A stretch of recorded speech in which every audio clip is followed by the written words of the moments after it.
വൈക്കം മഹാദേവ ക്ഷേത്രത്തിന് ചുറ്റുമുള്ള വഴികളിലൂടെ അവർണർക്ക് നടക്കുന്നതിനുള്ള അവകാശത്തിനായി നടന്ന സത്യാഗ്രഹത്തിൽ സുപ്രധാന പങ്കുവഹിച്ച വ്യക്തിയായിരുന്നു പെരിയാർ.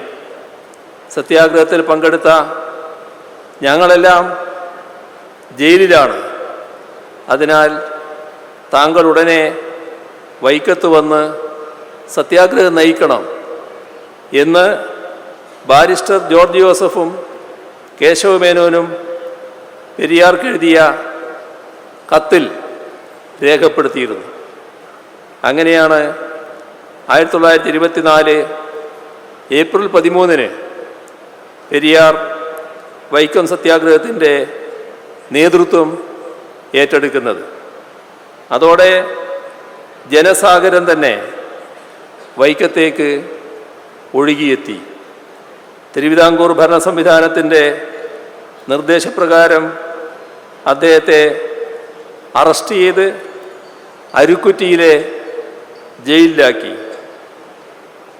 അതറിഞ്ഞ ഉടൻ അദ്ദേഹത്തിൻ്റെ ഭാര്യ നാഗമ്മ സ്ത്രീകളെ പങ്കെടുപ്പിച്ച് സത്യാഗ്രഹത്തിൻ്റെ പ്രാധാന്യത്തെപ്പറ്റി പ്രചരണം നടത്തുന്നവരെ സ്വീകരിച്ചു. നാഗമ്മയും വൈക്കത്ത് വന്ന് സത്യാഗ്രഹത്തിന് ഈ തരത്തിൽ നേതൃത്വം കൊടുക്കുകയായിരുന്നു. ഇവിടെ ഒരു കാര്യം പ്രത്യേകം ശ്രദ്ധിക്കേണ്ടതാണ്. പെരിയാറിൻ്റെ സാമൂഹ്യ ഇടപെടലുകളെക്കുറിച്ച് സംസാരിക്കുമ്പോൾ പെരിയാറെക്കുറിച്ച് മാത്രം പരാമർശിച്ചാൽ പോരാ, പെരിയാറുടെ ഭാര്യ നാഗമ്മയെക്കുറിച്ച് കൂടി പറയേണ്ടതുണ്ട്.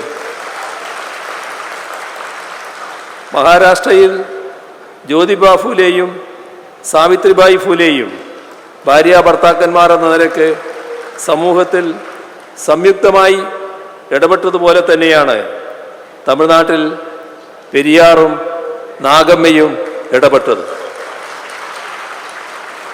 സ്ത്രീകളുടെ വിവാഹപ്രായം ഉയർത്തുന്നതിനായും അവർ സ്വന്തം നിലക്ക് ഭർത്താക്കന്മാരെ തിരഞ്ഞെടുക്കുന്നതിനായും അവർക്ക് വിവാഹമോചനം നേടാനായുമൊക്കെ പെരിയാർ നടത്തിയിട്ടുള്ള ഇടപെടലുകൾ ചരിത്രപരമായിരുന്നു.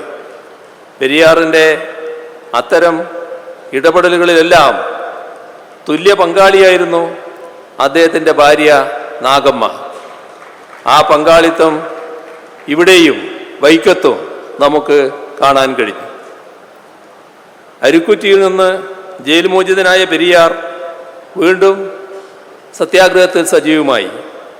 അതോടെ ഭരണകൂടം അദ്ദേഹത്തിന് ദേശഭ്രഷ്ട് കൽപ്പിച്ചു. ഈ ഉത്തരവ് പെരിയാർ ലംഘിച്ചു. അതോടെ തിരുവിതാംകൂർ ഭരണകൂടം അദ്ദേഹത്തെ വീണ്ടും ജയിലിലടച്ചു. നേരത്തെ ഇവിടെ പ്രദർശിപ്പിച്ചതിൽ കണ്ടതുപോലെ രാജാവിൻ്റെ മരണത്തോടനുബന്ധിച്ചാണ് പിന്നീട് പെരിയാറിനെയും മറ്റ് സത്യാഗ്രഹികളെയും മോചിപ്പിച്ചത്. ഈ വിധത്തിൽ ത്യാഗോജ്വലമായ നേതൃത്വമാണ് വൈക്കം സത്യാഗ്രഹത്തിന് പെരിയാർ നൽകിയത്. വൈക്കം സത്യാഗ്രഹത്തിൻ്റെ ശതാബ്ദി ആഘോഷവേളയിൽ വൈക്കം സത്യാഗ്രഹത്തിൻ്റെ മറ്റൊട്ടേറെ മാനങ്ങൾ വളരെ വിശദമായി പറഞ്ഞു കഴിഞ്ഞതാണ്. അതുകൊണ്ട് തന്നെ അന്നത്തെ രാഷ്ട്രീയ സാമൂഹിക പശ്ചാത്തലത്തെക്കുറിച്ച് എല്ലാം വിശദമായി സംസാരിച്ചു കഴിഞ്ഞതായതുകൊണ്ട് വീണ്ടും അതിലേക്ക് വിശദമായി കടക്കുന്നില്ല.